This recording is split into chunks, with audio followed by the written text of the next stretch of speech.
Hello everyone, welcome to the Tangent Theory classes. मेरा नाम है अमन और आज के इस लेक्चर के अंदर हम लोग करने वाले हैं class 10 chapter number 5 arithmetic progression का लेक्चर नंबर 26 है ये। इससे पहले के जितने भी लेक्चर्स हैं वो सारे अपलोड हो चुके हैं, आप जाके उन्हें चेकआउट कर सकते हैं। आज की वीडियो में हम लोग करेंगे एक्सरसाइज 5.3 का क्वेश्चन नंबर थर्ड का भी थर्ड और फोर्थ पार्ट। तो बिना टाइम वेस्ट करें हम चलते हैं हमारे टॉपिक पर। आज के जो क्वेश्चंस होने वाले हैं वो थोड़े से बड़े होने वाले हैं। हो सकता है उसमें थोड़ी कैलकुलेशन ज़्यादा हो, तो बिना पैनिक करे आप आराम से क्वेश्चंस को देखेंगे।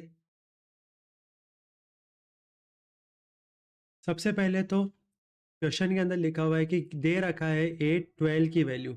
ये टाइपिंग मिस्टेक है। 8 12 की वैल्यू 37, डी दे रखा है आपको 3 और हमको ए फाइंड करना है और हमको S12 फाइंड करना है, मतलब सम ऑफ 12 टर्म फाइंड करना है।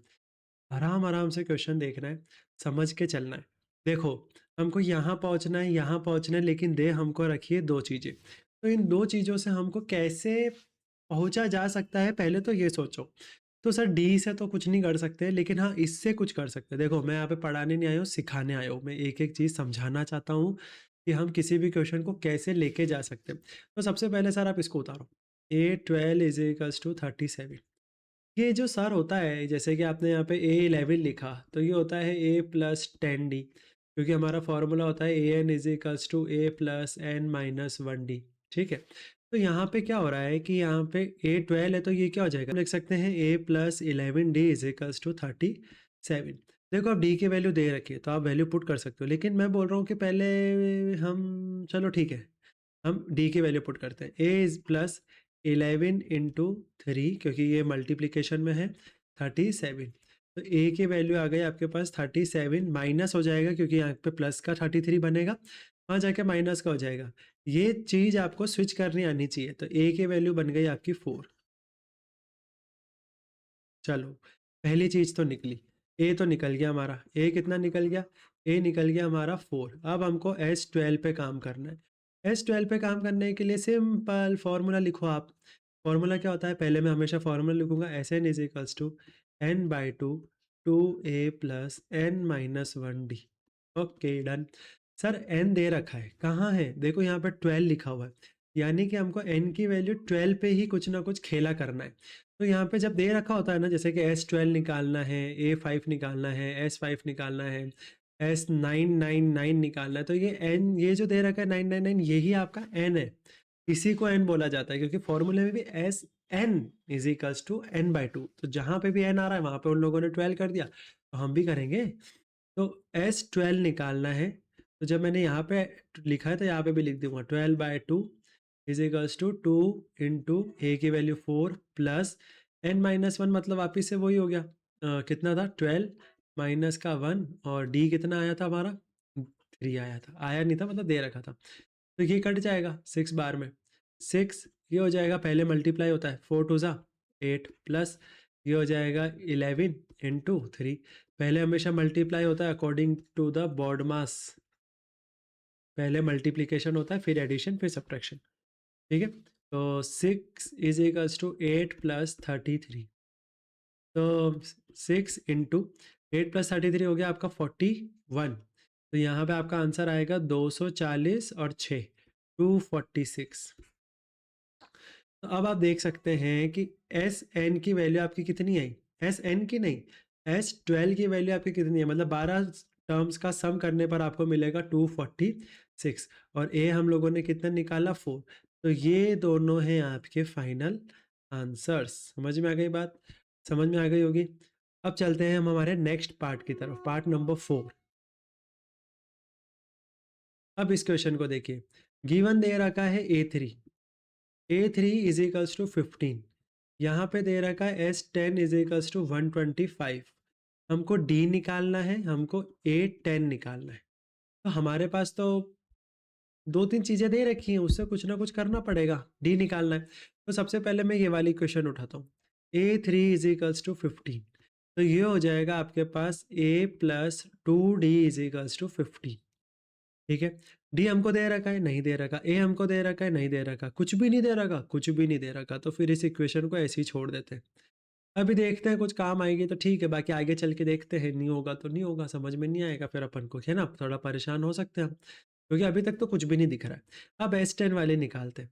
करें क्या? यहाँ पे A नहीं है, D नहीं है, अब क्या करें? 2 वेरिएबल आ गए ना यार एक ही इक्वेशन के अंदर, तो सॉल्व नहीं कर पा रहे। तो यहाँ पे हो जाएगा पहले मैं फ़ॉर्मूला लिखूँगा Sn = n/2, ये हो जाएगा 2a + n - 1 × d। ठीक है? दिमाग का खेल है आज दिमाग का खेल है, आज मज़ाक नहीं चल रहा है। S10 = n की जगह पे आ जाएगा 10/2 और ये हो जाएगा 2a + n - 1d। ओ भाई साहब! अब ये S10 की जगह पे चलो मैंने 125 लिख दिया, लेकिन अब क्या करूँ? फँस गए। लेकिन अभी हम कुछ कर सकते हैं। देखो, ये वाली इक्वेशन हमको ऐसे फालतू में तो दी नहीं होगी, कुछ ना कुछ तो लॉजिक लगाया ही होगा। तो वो लॉजिक ये है कि यहाँ से आप ना किसी एक वेरिएबल की वैल्यू निकाल लो। तो मैं a की निकाल लेता हूँ, तो मैं a की वैल्यू निकाल लूँगा तो a हो जाएगा 15 - 2d। ये इक्वेशन यहाँ से जो आपने a की वैल्यू निकाली वो आप यहाँ पे पुट कर दो। तो यहाँ पे अगर मैं इक्वेशन में लिख दूँ, फिर मैं लिखूँगा put this equation in equation number 2, और ये फालतू की चीज़ें, ये सब लिखने वाला काम है, आप कर लीजिएगा। मैं अभी आपको समझाने का काम कर रहा हूँ। ठीक है? यहाँ पे 2 था। अब देखिए, जब मैंने यहाँ पे इसको लाइन खींच के लंबी करते हैं पहले तो, हाँ, ये हो जाएगा 125 ये कट जाएगा, ये होगा 5, तो ये 5 लिख दिया। a की जगह पे मैं वैल्यू पुट करूँगा अब, ये वाली वैल्यू कौन सी? 15 - 2d प्लस n कितना है? देखो, कहाँ गया?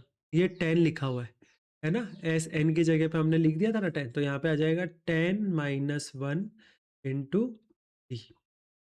अब इसको पूरा सॉल्व करो। 125 = 5, इसको सॉल्व करते हैं, अभी 2 मिनट के लिए छोड़ देते हैं या फिर कर ही देते हैं। 2 15 ज़ा 13, 30, और यहाँ पे हो जाएगा माइनस का 4d, ये हो गया प्लस, यहाँ पे ये बनता है 9d। क्यों बना 9d? क्योंकि देखो 10 - 1 × d 9d। ठीक है? ऐसे बन जाएगा। आगे सॉल्व करते हैं। 125 = 5, काट सकता हूँ मैं, पर अभी काट नहीं रहा हूँ मैं। ऐसे ही मेरा मन नहीं है इसलिए नहीं काट रहा हूँ। बाकी काटने को तो मैं इसको यहाँ पे सॉल्व कर दूँ, काट दूँ, है ना? 30 माइनस, तो यहाँ पे ये माइनस का है, ये प्लस का है, तो बड़ा नंबर 9 है, इसके आगे प्लस है, तो यहाँ पे लगेगा प्लस, प्लस माइनस माइनस होता है, तो ये हो जाएगा 5d। अब मेरा अचानक से मन हो गया अंदर से, इसको काट देते हैं। मुझे पता 25 बाहर में चला जाता है। उसके आगे की कैलकुलेशन मैं यहाँ करूँगा, इसको हटा देते हैं। हमारे पास इस बार तो स्पेस है, मैंने वीडियो ऊपर सेट करी है। तो यहाँ पे करूँगा तो ये हो जाएगा 25, मैं देख लेता हूँ सही आ रही है ना? ठीक, थोड़ा नीचे ले लेते हैं। 25 = 30 + 5d, तो ये हो जाएगा 25 - 30 = 5d। ये हो जाएगा -5 = 5d। d की वैल्यू आ गई माइनस का 5/5, d की वैल्यू आ गई माइनस का 1। ठीक है? अभी हमको a10 भी निकालना है, तो अभी क्वेश्चन तो बड़ा है जी, क्वेश्चन बड़ा है। पहले अब यहाँ से हमको a निकालना पड़ेगा। a10 का फॉर्मूला होता है a + 9d, है ना? क्योंकि ए एन का फॉर्मूला होता है A N is equals to a + n - 1d।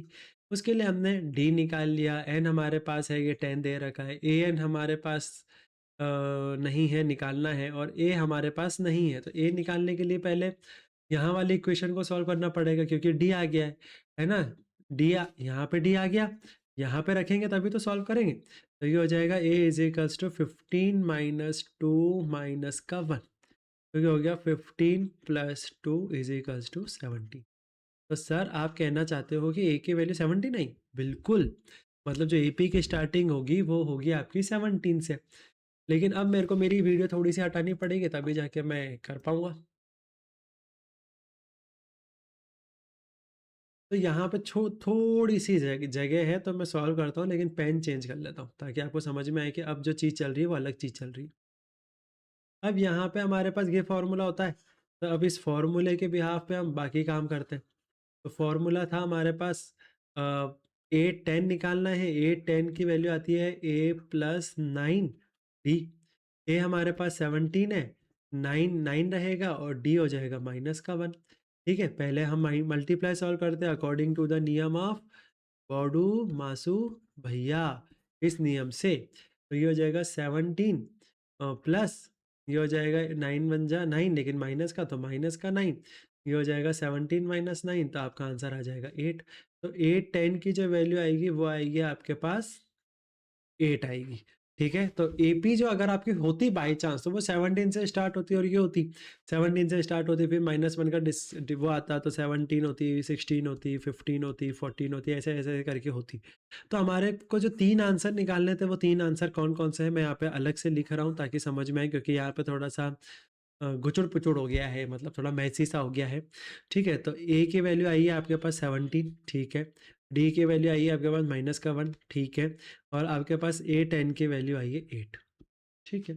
तो ये क्वेश्चन था, थोड़ा-सा लेंथी टाइप का क्वेश्चन है। मैं बोलूँगा कि ये इम्पोर्टेंट क्वेश्चन है। एग्ज़ाम पर्सपेक्टिव से मैं मेरी वीडियो लेकर आऊँगा पहले तो। कहाँ गई भई? हुँ।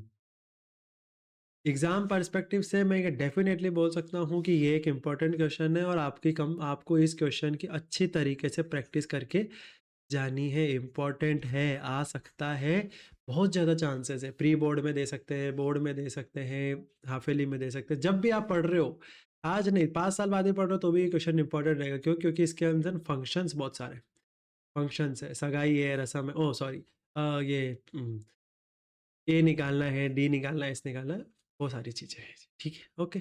तो ये क्वेश्चन होता है आपका यहीं पे कंप्लीट। सो यहाँ होता है हमारा क्वेश्चन कंप्लीट। आपने ये वीडियो यहाँ तक देखी है तो आपका बहुत-बहुत थैंक यू।